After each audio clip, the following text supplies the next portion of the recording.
And we are live. nice. Guys, I just did the worst thing to him.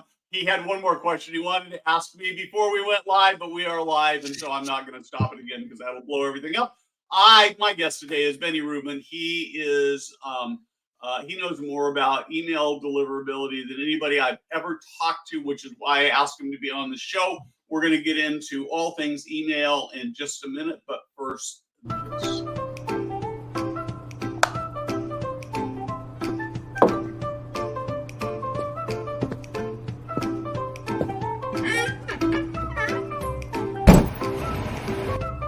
Hey guys, Steve Moran here.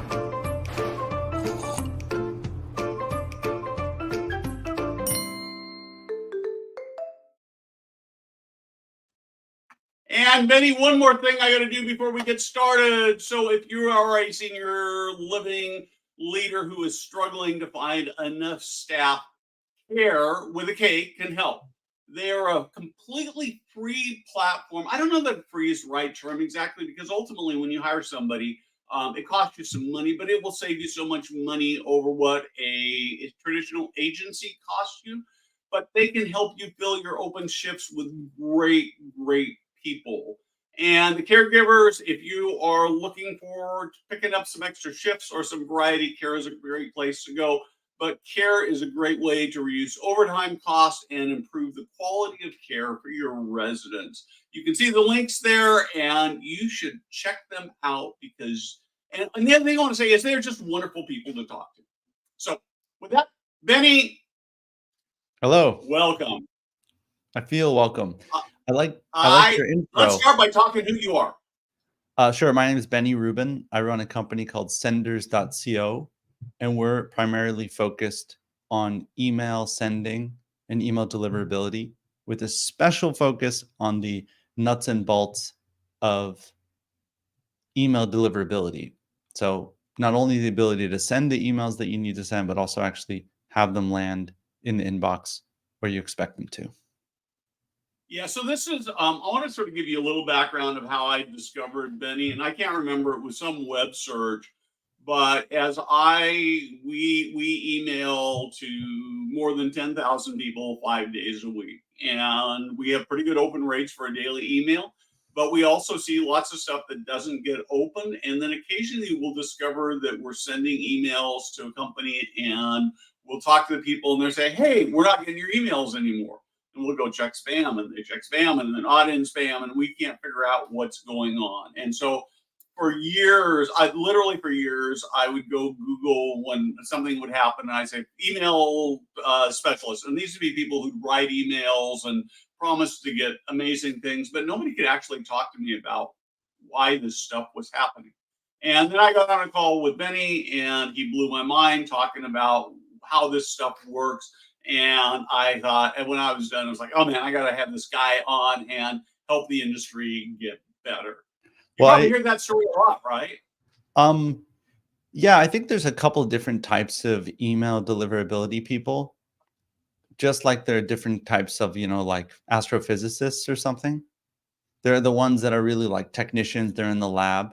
And then there's like the, Neil deGrasse Tyson type that are amazing, science communicators or something.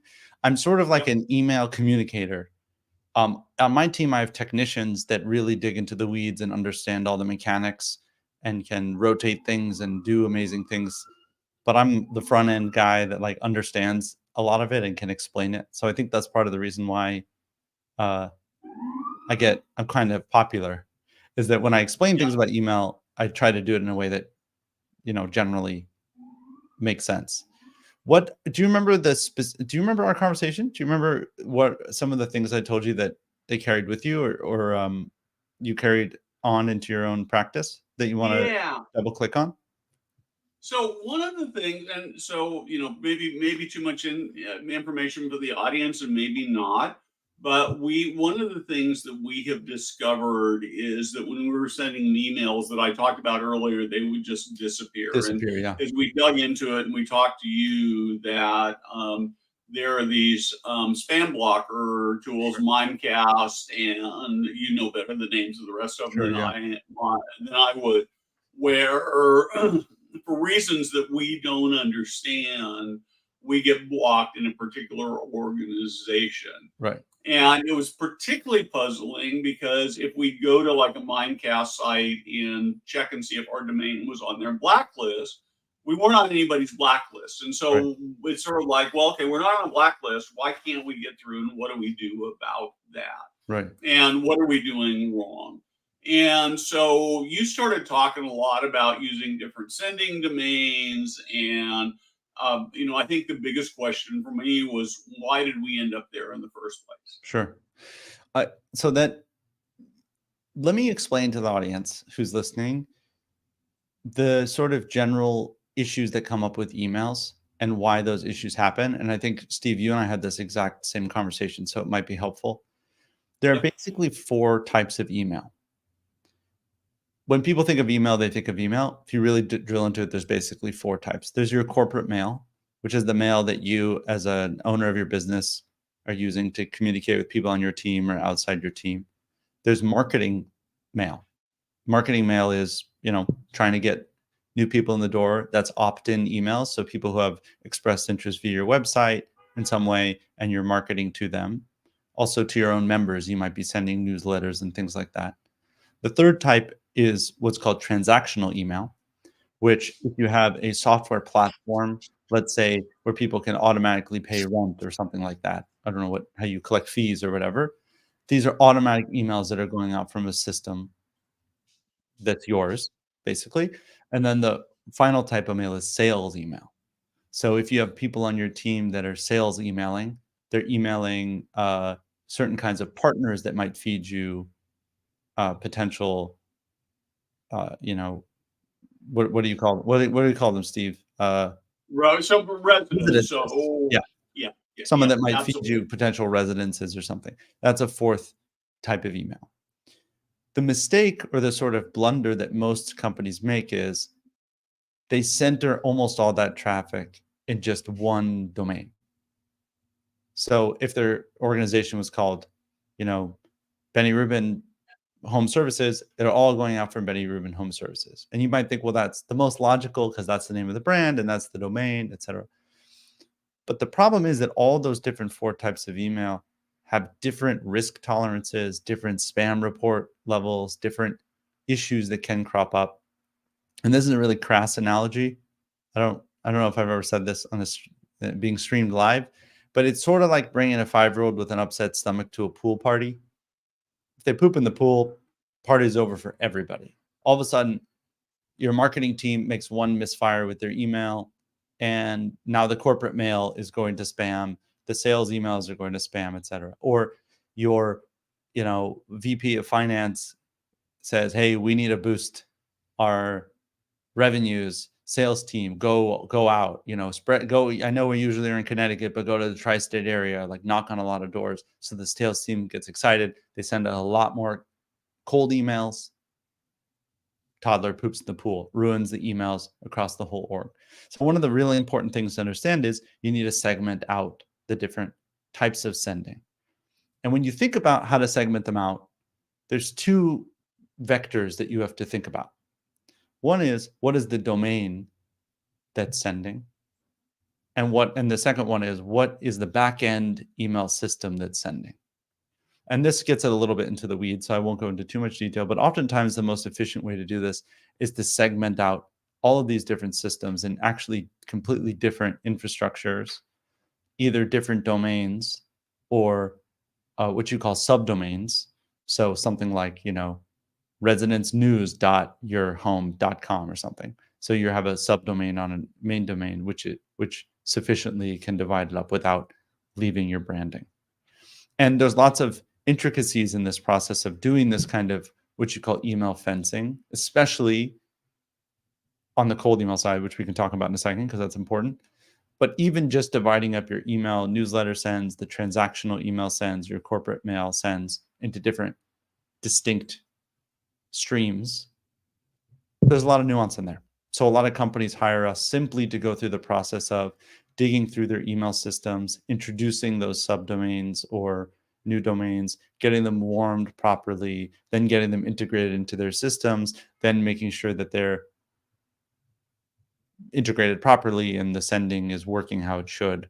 And that's regardless of whether you're using HubSpot for sending or Constant Contact for sending or MailChimp for sending or whatever system you're sending. That's a little bit of a speech there. Sorry, it became a monologue. But that's what I explained to you, and that's sort of where our conversation started.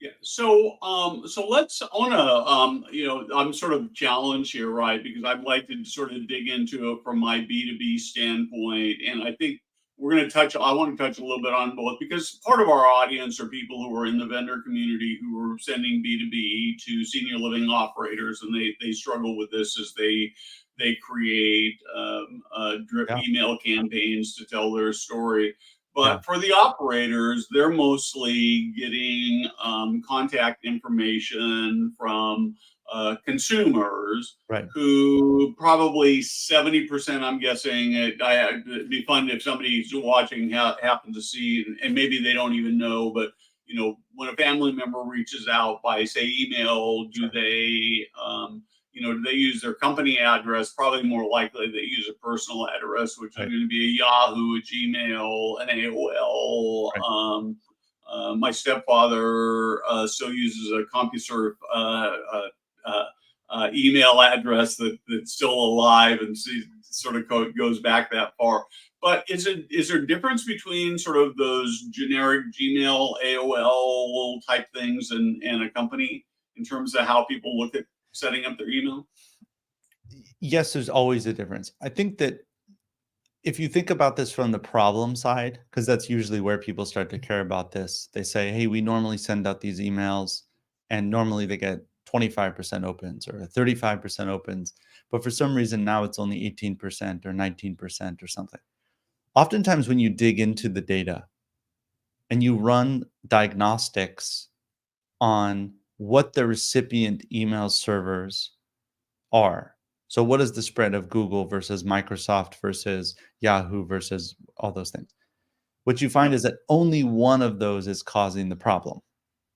So Ah, diagnostics wise, that's a very comforting thing for your internal marketing team to realize that you say, okay, wait a minute. Yahoo's punishing us. Why? But Gmail is fine and all these other systems are fine. And there's software out there that can help you assess like which which recipient email servers don't like you. And then you can start to make motions to try to correct for those particular deficiencies. Sometimes it's very random, and the randomness can be caused by micro changes in rules that are happening or specific words that you use. So you should always be cognizant of accidentally using words that are kind of commonly used in spam emails. You might have some sort of like cash back offer or some offering a free tour or something like that. And just by saying free too many times and click here for a free tour, you might have sort of tripped a magical wire that they went, this sort of seems like the way spam emails go.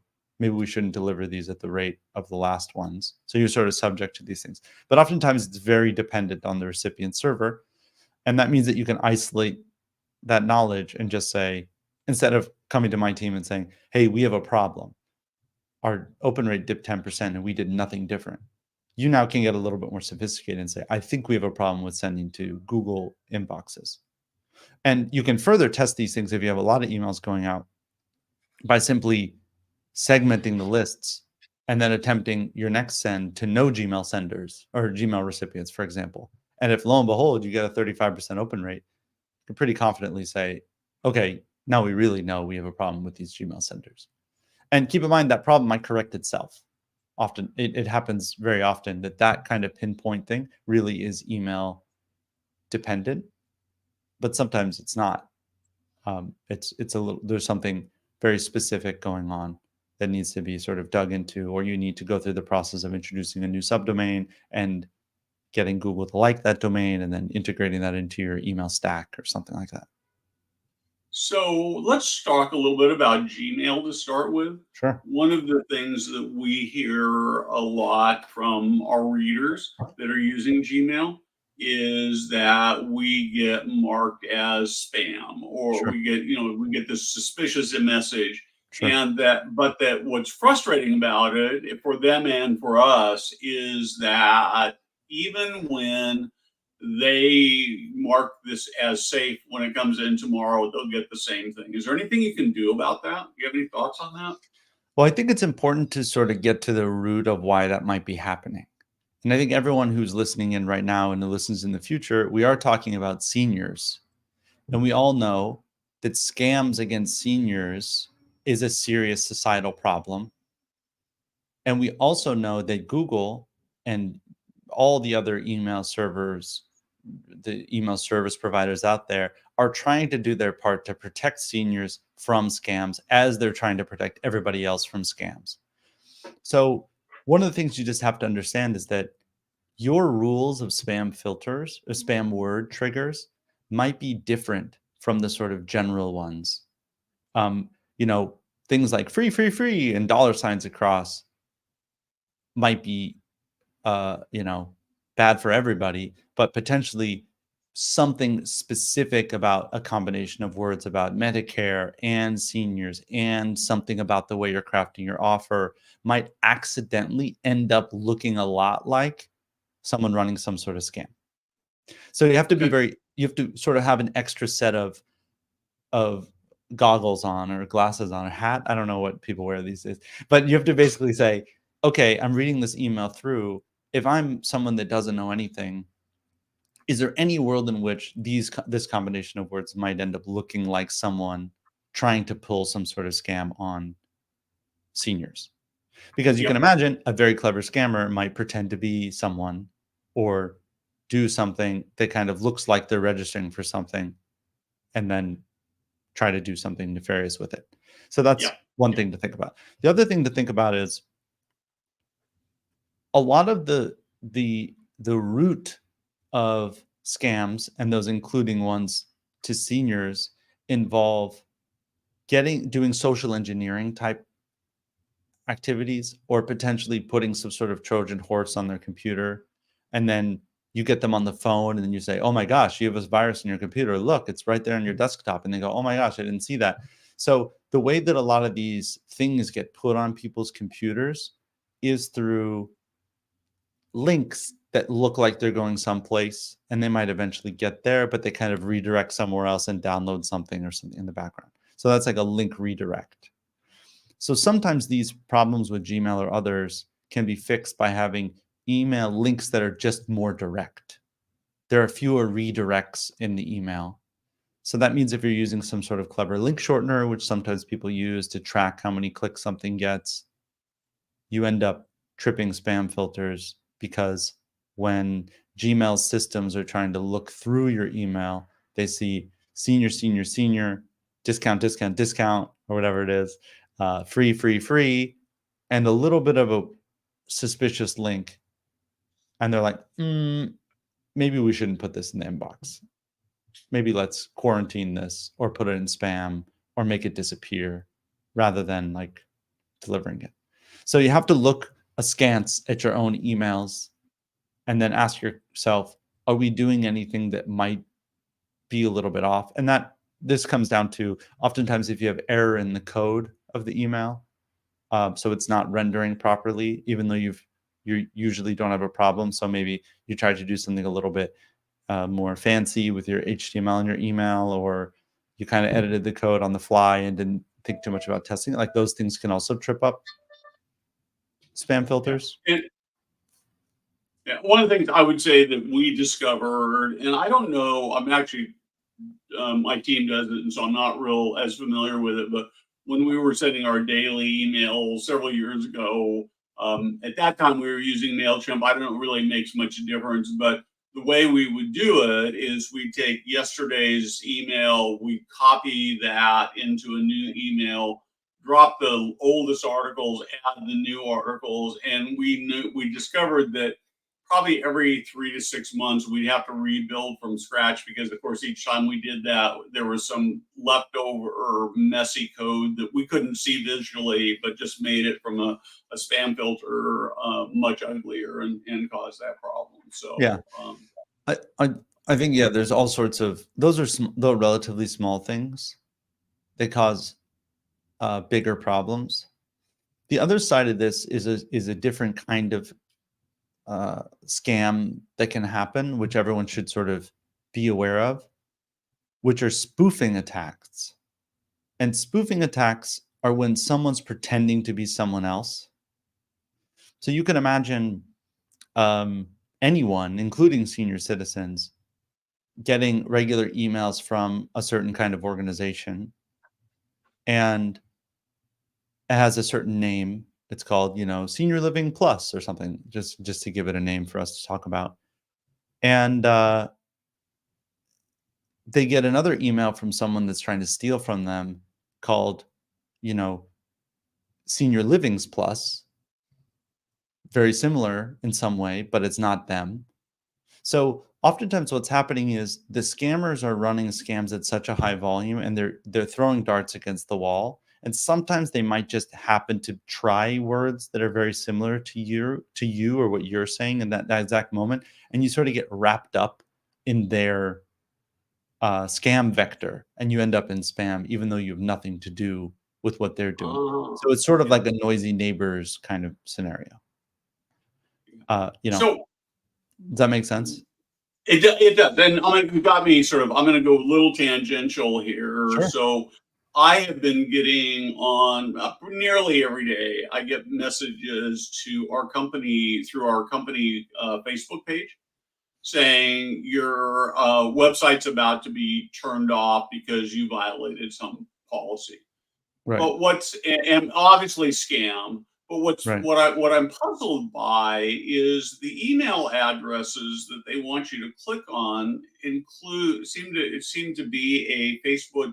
So it's facebook.com / and then a bunch of just gobbledygooks things.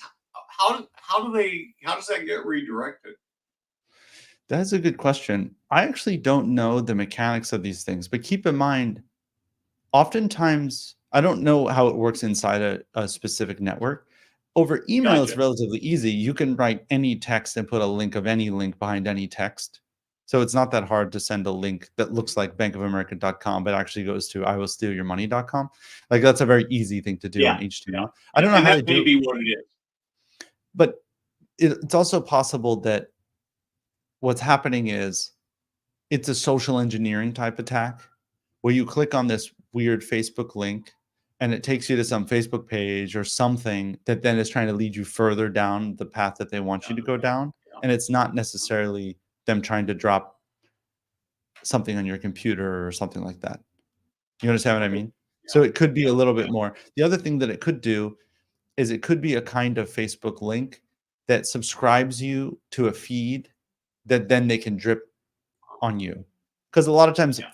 web apps allow things like that, where like you click once and it not only opens the app but also subscribes you, because like a one-click subscribe. So it could be that kind of thing. So they're trying to get you ensnared in like an opt-in way for them to keep trying to manipulate you in some way. Does that make sense? So It does. there's sort of clever ways. I think teams at Facebook and Google in general actually do a really good job in general, keeping most of the stuff out of view and sort of out of the way. And they don't intend to accidentally put your emails in spam anyway. So, I think that one thing that everyone on the call should be aware of is that probably none of your current employees, because all of your current employees are amazing and wonderful and would never do this, but maybe some of your past employees have gone about and purchased lists, let's say, of seniors or whatever, and sort of thought they were clever by mixing them in with your current emails. And oftentimes it's the non-opt-in emails. Well, it is always the non-opt-in emails that get higher spam reports, that get to the inbox less, that there's less of a history with, they get interacted with less, and therefore they damage the sending for all of your emails. So if that has happened in your organization's past, far past or near past, it makes sense to go through the process of trying to get those people to opt in some way, or expunging them from your list and saying, hey, we're going to try to grow this more organically. That So should oftentimes we is the buy? culprit. Is buying email lists just a bad idea? I think it's generally believed that buying bad email lists for business to consumer email is a bad idea. B2B is a little bit different. And the reason why B2B Okay. is a little bit different is that the law, if you can read, I'm not a lawyer, I'll just say that. I'm Jewish, but I'm not a lawyer. I'm not born into that. That's not how it works. But Yep. if you read the Federal Trade Commission site and all their different guidance around canned spam, business solicitation email seems to be protected. They basically say, as long as you follow our guidelines, you can solicit business from a business to a business over cold email. So cold email itself has a lot of different email issues. And that's the number one thing that my team solves for companies is we have a very large pool of extremely healthy business to business email senders with very, very healthy open rates across our network.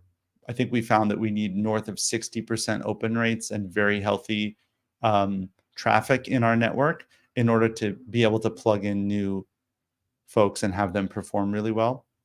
So what we do is we host cold emails for people that are trying to use cold emailing to develop business. But again, that's not emailing consumers. That's not people who opt in. And in that case, how else are you going to get their emails but buy them, scrape them, guess them in some way? Right. So I would say that on the business to consumer side, you have to be more careful. And folks, those spam filters are very, very hot. And people like to mark things as spam, which hurts your reputation. And on the business to business email side, it's much higher, targeting because you're emailing people in your industry with a very specific ask. Right. As long as you're following general guidelines and you're being a good, legitimate business sender, you shouldn't have too many problems, unless, of course, you're emailing from something like Google, which forbids Google Mail, Google Workspace Mail, which actually forbids the use of their systems for that kind of commercial email. That was a very long sentence, very And I, deep it's in the interesting weeds. you say that because I what we use the Google system, and I didn't realize that that was prohibited, but it makes sense. I want to actually shift gears for just a minute. Sure. I know that before we got on the air, you were very specific that you and your organization are not people who create email campaigns and write emails, and that if people reach out to you and say, hey, can you write me an email sequence, you're going to say, why are you calling me? And you say, oh, don't you came through Foresight? Man, that's bad. So I want to be clear about that. But I just like you obviously are an email expert, so I'd like to maybe talk a little bit about best practices in terms of content, and Sure. again, sort of talking mostly about B2C. Yeah, you're You have interested in thoughts on that? B2C. You're interested in the B2C side more than anything. Yeah, because that's our primary audience. So, Yeah, no, but we that can makes hit both perfect of sense. them. I'd love to actually have you sort of rip on each of them. Sure. Um, let's talk about the difference between B2B and B2C, shall we? Perfect. So B2C is opt-in, and so you're trying to entertain in a certain way with your emails. You're trying to entice them to take some sort of action and entertain. So your subject lines can be sort of clever, and they can be sort of seasonal, and they can be sort of capture a little bit of imagination. And um, I don't think that, well, if I think about the seniors in my own life, a well-crafted email, even if it's a marketing email, that kind of brings a little bit of a smile to their face and a little bit of joy is not unwelcome. The seniors in my life read all the emails that they get. Nordstrom has emailed them 5 times that day, but if your email is not directly like, look at this blouse, do you want to buy it? You might actually be surprised that you can build a pretty loyal following of people that look at your email. Mhm. I would say that attempting to be human and being sort of bringing a little bit of light and joy is probably more important than trying to get them in for a tour. And if you can get them in a headspace where you're excited and they're like sort of, oh, that's so nice, you actually might get them, nearby.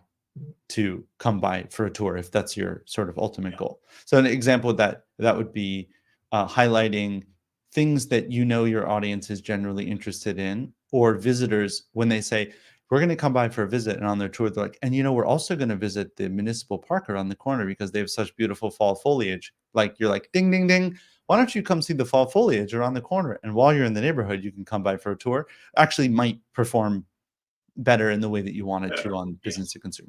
Now, B2B, you cannot entice someone with fall foliage to take your business email seriously. I always say that you can get away with being a little bit clever, but it has to be directly in service of what you're trying to sell, basically. Because any sort of preamble or postamble that doesn't quite fit the narrative is very easy for someone to just dismiss it from their inbox. As far as subject line goes, these days, 2-word subject lines are performing really well. And I think it probably has to do with sort of the way that VPs or like CEOs send emails out, where if you're sending an email to your team about a technical issue, you might literally just call it tech issue. And if you're sending an email out about, subscriber numbers, it might be called subscriber numbers. And so then the email body, if you were selling something that helped people increase their subscriber numbers, or you're an IT services company that sells IT services, that matches up. So these 2-word kind of non-clever email subject lines tend to work best. And then oftentimes, people often say that short emails are better, but I actually don't necessarily believe that. I think that the illusion of brevity is more important than it actually being brief. And what I mean by that is, if there's a very distinct reason why your service is differentiated, but it requires some explanation, then you can put the features and benefits very neatly and tidily in a few sentences up top, and then say the words, below my signature, I'll put a list of all of the technicalities or all the details about why we're better. The email is the same length, except in the brain of the recipient, it's now broken into 2. So it says a very short, nice, neat message, and it has your name, and then it has the list of things. So in their brain, they get a little rest, and it feels less of like, wow, this person sent me a Russian novel to read in my email. But you can still sort of get your message across. So I would say, for business to consumer, be clever, be light, try to get them in a really nice headspace. For business emails, keep it concise, remove all unnecessary words, try to make it resonate. And then the final thing I'd say is that call to action is obviously very different. In cold emails for business solicitation purposes, almost always a 1-word reply is best. There are reasons why you might ask, would you be interested in having a meeting or something like that? And I understand those reasons. But if you really want to generate a reply, replies that are 1 word are really great. So if you think about a call to action where the reply could be 1 word, whatever that call to action is, that will probably outperform other calls to action. In other words, Steve, you're making a face. Like you want me to give some examples? Yeah, I've got a question I want to ask about. Claire, well, give me an example of that. So yeah, sure. An example of that would be,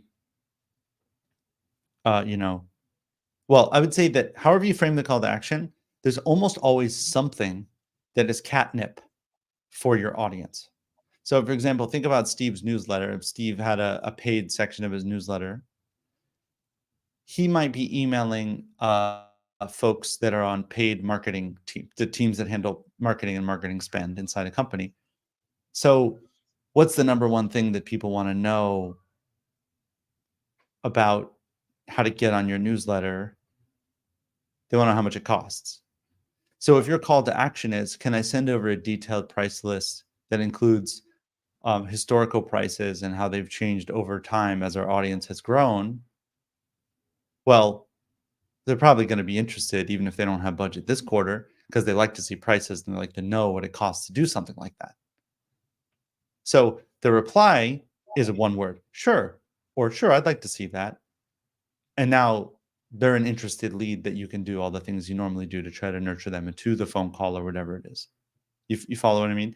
For other people, if you're selling something a little bit more in depth, It could be, can I send over a case study? But you have to dress up the case study to be interesting enough for them to be excited about it. Right. If you're selling something that's, you know, let's say you're selling a garment of some sort. I don't know what it would be, but let's say you're selling, bed sheets or something. You might say, can I send over a document that goes over detailed pricing and a point by point comparison of the types of sheets you're probably currently using versus the benefits of ours?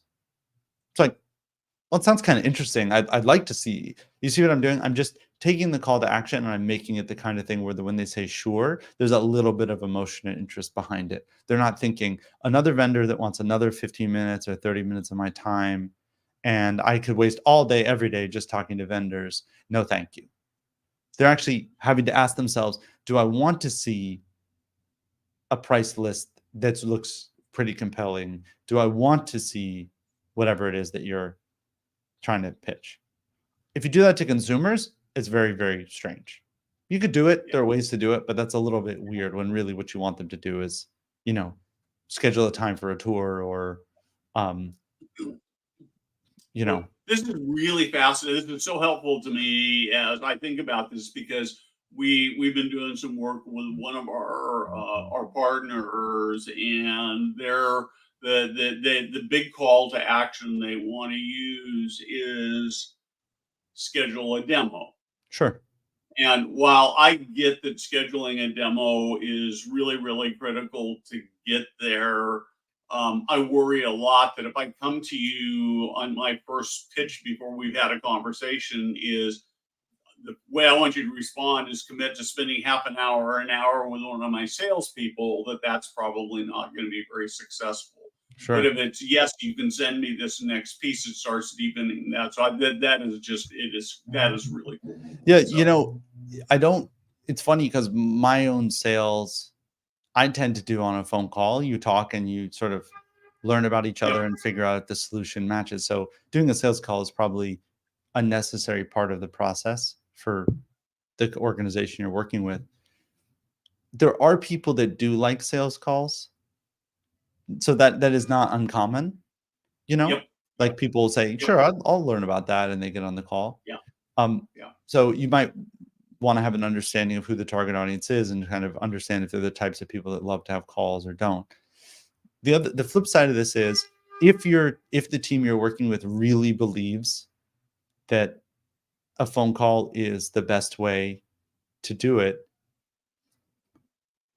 there are sort of other mechanisms to get people to do a phone call that are slightly more tricky, but they can work, which is you don't have the call to action be, would you like to have a 30-minute demo? Instead, you have the call to action be a question that can actually only be answered on a demo. So when people express Ooh. interest, you schedule them for a demo. Does that kind Yeah. of make sense? It does. No, I like that a lot. Yeah. That is perfect You understand sense. what I mean? Like you're not saying, do you have 30 minutes to have a demo? You're saying, can we can I show you something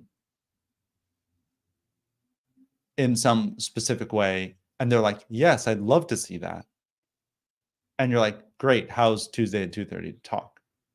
Because Yeah. that's the only way you could sort of show it. Like, and I'll give you an example. Let's say it's software of some sort, and you offer to show someone a demo.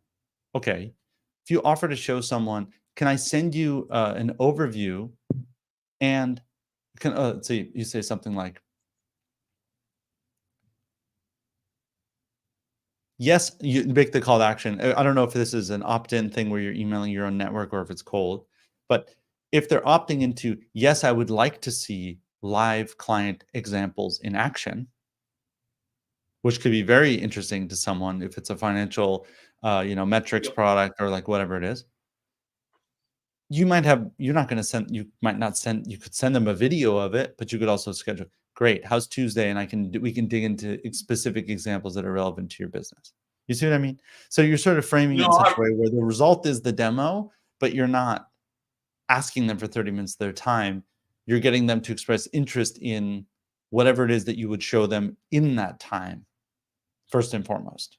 Does that make sense? I'm Yeah. sorry, like had No, no, this had is you given me actually, the no, this makes had you given perfect me the sense. questions ahead of time, I would have been ready Yeah. for it. No, this is really good. And I'm actually, we actually just did I'm trying to figure out Jada, who's producing in the background. She's going to smile when I ask it. We just did a marketing plan for a company, and that really wants to get people, drive people to demos, because when they get to demos, something like 80-90% of the time they buy, Wow. because it's so compelling. And I'm actually You're going not to gonna go plug back them and on here? Okay, that's fine. I respect that. yeah, no, I'm actually not going to tell you, because this, I might be telling information that they don't want me to tell. Okay, okay. Wow, And so I'm secrets. going to just. What I'm thinking is that that this will give me just a better way to help guide them to better frame and ask that question that will get them to where they want to be. Steve, So no, one this more has been piece of terrific. So I don't know whether it helps the rest of the audience, well, but it helps me a but ton. one more piece of advice on that particular note. If 80% of people who get on a demo are buying, something magical is happening on that demo. There's an aha moment that happens in that demo where people go, "Oh, and what? And that price at that price point? Okay, yeah, that sounds really great. I'd love to move to the next step." Am I right?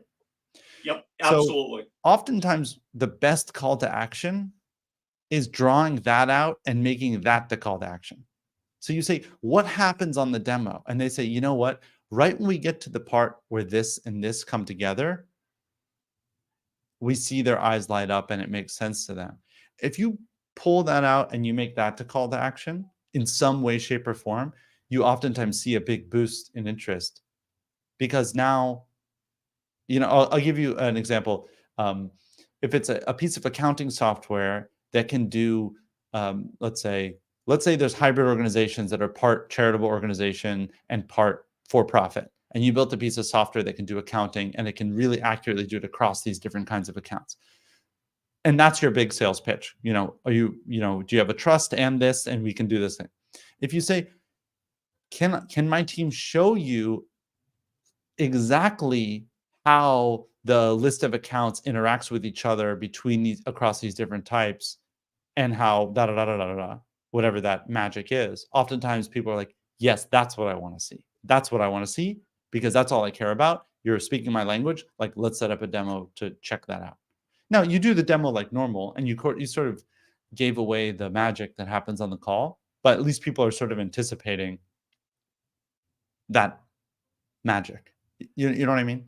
So Oh, oftentimes absolutely. it's about like figuring out what the aha moment is that gets people to convert so readily, and then trying to figure out how to present that in the email and make the call to action sort of lean towards that. This You know? is so good. And This you is can so obviously good. use that same logic if you're trying to drive people to do tours of your properties, for example. You could say, the moment when people come into the garden and they see this or that, or they see this section of our facility, or they see this, or they see the smiling face of Wendy, who's always there to greet them in the front office, they're just like feel so at home and welcome. Just make that the call to action. Come by, say hi to Wendy and Barbara, our amazing greeting team, who will be at the front desk to greet you. And people will be like, okay, that sounds nice. Yeah. You know what I mean? So what makes me smile about this is that it's, on one hand, completely sophisticated. On the other, it's just simple and innocent, which makes it work Yeah. so well. Yeah. Well, And I mean, genuine. we're both talking about very, very human things. I think the whole world, I look out my dystopian window with the rain falling here in Brooklyn where I live. The whole world is becoming more AI driven, and sort of people using AI to imitate humanity and all this kind of stuff. And you can have your own opinions about whether that's net good or net bad or whatever. But at the end of the day, we're talking about really human things. A human being showing someone something human, a piece of software or something, a human being coming in to decide if this is a place that they want to live, or a child deciding if this is the place they want their parent to live. This is like the most human of human things possible. So anytime we sort of forget that human piece, that there's just like a human and they kind of have to wade through their own psychology to make a decision based on what you present to them, you can sort of win. And anytime you create distance and try to manipulate or try to trick, you sort of lose Yeah. in a way, Yeah. you know? Yeah. Yeah. So I think that what we're Yeah. basically doing is talking about human things and then saying, well, how do we surface the humanity in the email? And um, there's a lot of ways to slice and dice it. I mean, my ideas are just off the top of my head and from my own experience, but it's possible that you and your team and the teams of all the people watching could actually just, every time they're writing those email newsletters or whatever they're writing, just rekindle with that little bit of humanity and just try their hardest to bring that to the surface. And I think it'll work really well to resonate. Yeah, cool. Well, Benny, we have run past the time I told you I was going to keep you. This has been absolutely amazing. Thank you very much. If you guys are struggling with your email deliverability and getting trapped, reach out to Benny and his team. And I guess at least today, I'm glad I'm in California rather than New York where it's raining. So have a great weekend. And thank you so much. Hang on for just a minute, and with that, we will call it the end of the show.